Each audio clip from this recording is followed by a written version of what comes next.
Chapter 8. What Happened After Dinner. "And now," said Lucy, "do please tell us what's happened to Mr. Tumnus?" "Ah, that's bad," said Mr. Beaver, shaking his head. "That's a very, very bad business. There's no doubt he was taken off by the police. I got that from a bird who saw it done." "But where's he been taken to?" asked Lucy. "Well, they were heading northward when they were last seen, and we all know what that means." "No, we don't," said Susan. Mr. Beaver shook his head in a very gloomy fashion. "I'm afraid it means they were taking him to her house," he said. "But what'll they do to him, Mr. Beaver?" gasped Lucy. "Well," said Mr. Beaver, "you can't exactly say for sure. But there's not many in there that ever comes out again. Statues, all full of statues they say it is, in the courtyard, and up the stairs, and in the hall. People she's turned—" He paused and shuddered. "Turned to stone." "But Mr. Beaver," said Lucy, "can't we must do something to save him. It's too dreadful, and it's all on my account." "I don't doubt you could save him if you could, dearie," said Mrs. Beaver, "but you've no chance of getting into that house against her will and ever coming out alive." "Couldn't we have some stratagem?" said Peter. Couldn't we dress up as something, or pretend to be, or peddlers, or anything, or watch till she was gone out, or— Oh, hang it all, there must be some way. This fawn saved my sister at his own risk, Mr. Beaver. We can't just leave him to have that done to him." "It's no good, son of Adam," said Mr. Beaver. "No good your trying, of all people.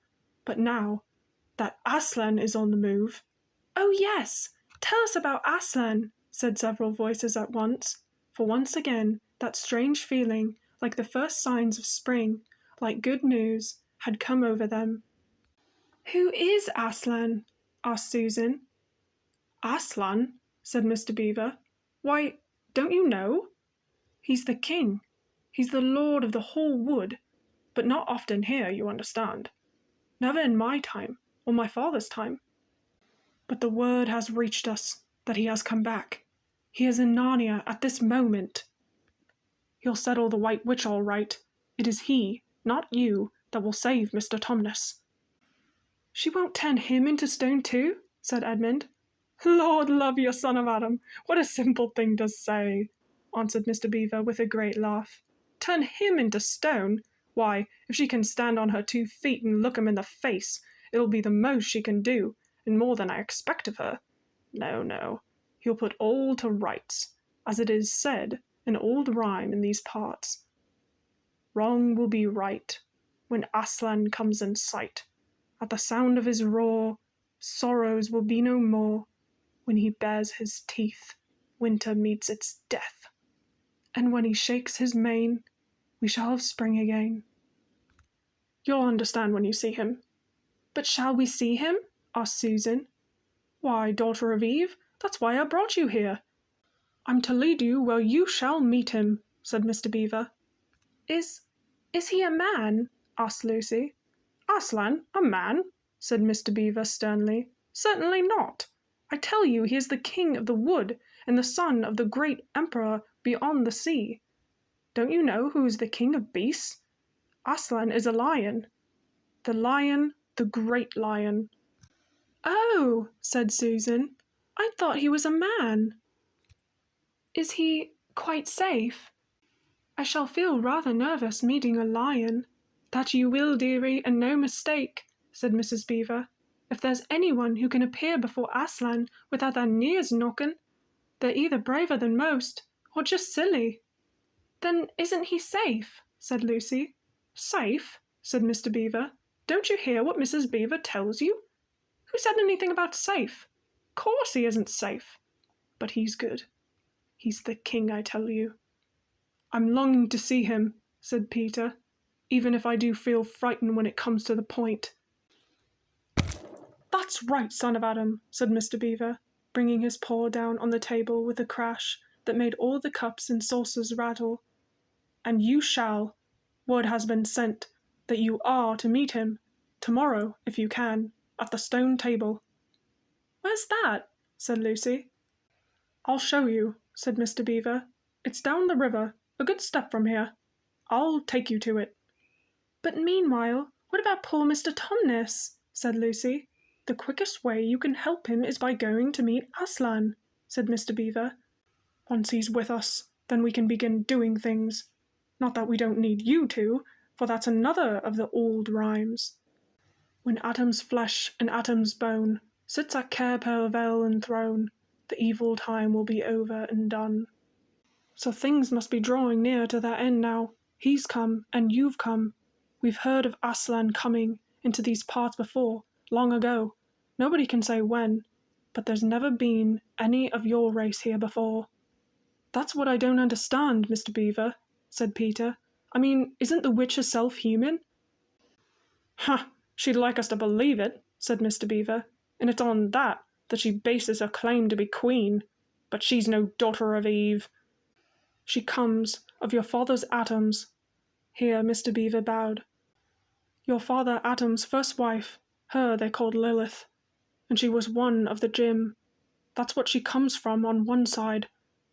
And on the other side she comes of the giants. No, there isn't a drop of real human blood in the witch." "That's why she's bad all through, Mr. Beaver," said Mrs. Beaver. "True enough, Mrs. Beaver," he replied. "There may be two views about humans, meaning no offence to the present company, but there's no two views about things that look like humans and aren't." "I've known good dwarfs," said Mrs. Beaver. "So have I, now that you come to think of it," said her husband. "But precious few, and they were the ones least like men. But in general, take my advice. When you meet anything that's going to be human it isn't yet, or used to be human once and isn't now, or ought to be human and isn't, you keep your eyes on it and feel for your hatchet. And that's why the witch is always on the lookout for any humans in Narnia. She's been watching out for you this many a year, and if she knew you were here, 4 of you, she'd be more dangerous still." "What's that to do with it?" asked Peter. "Because of another prophecy," said Mr. Beaver. "Down at 𝔚𝔦𝔬𝔫, that's the castle, on the sea coast, down at the mouth of this river, which ought to be the capital of the whole country, if all was as it should be. Down at 𝔚𝔦𝔬𝔫 there are 4 thrones, and it's a saying in Narnia, time out of mind, that when the 2 sons of Adam and the 2 daughters of Eve sit in those 4 thrones, then it will be the end not only of the White Witch's reign, but of her life. And that is why we had to be so cautious as we came along, for if she knew about you 4, your lives wouldn't be worth a shake of my whiskers." All the children had been attending so hard to what Mr. Beaver was telling them that they had noticed nothing else for a long time.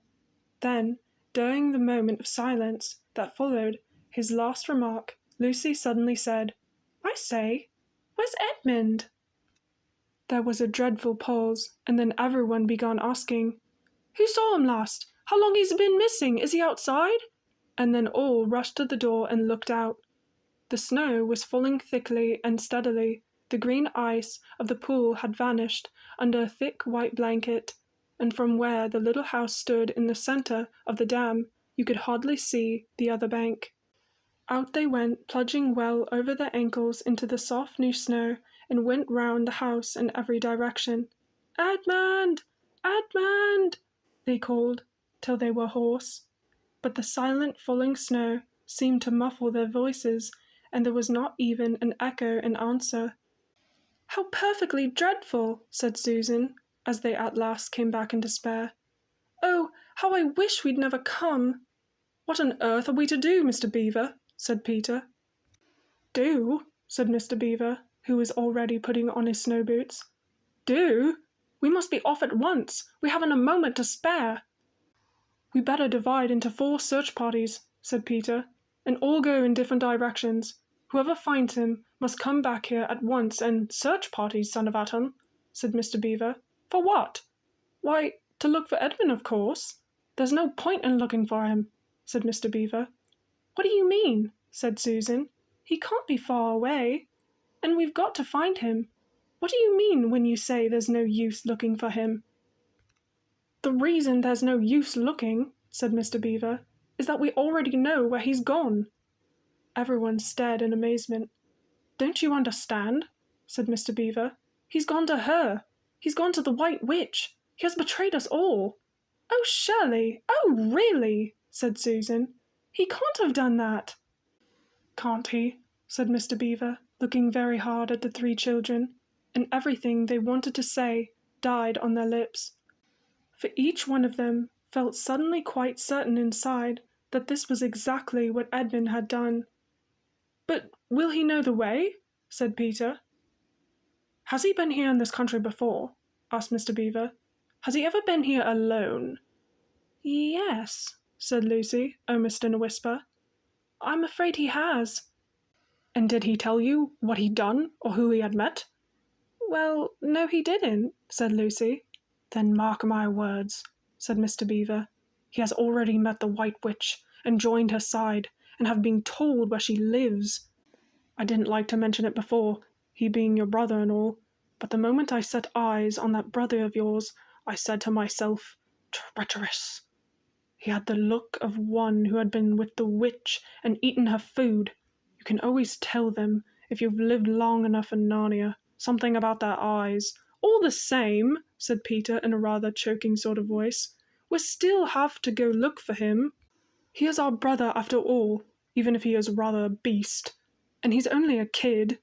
"Go to the witch's house?" said Mrs. Beaver. "Don't you see that the only chance of saving him or yourselves is to keep away from her?" "How do you mean?" said Lucy. "Why, all she wants is to get all four of you.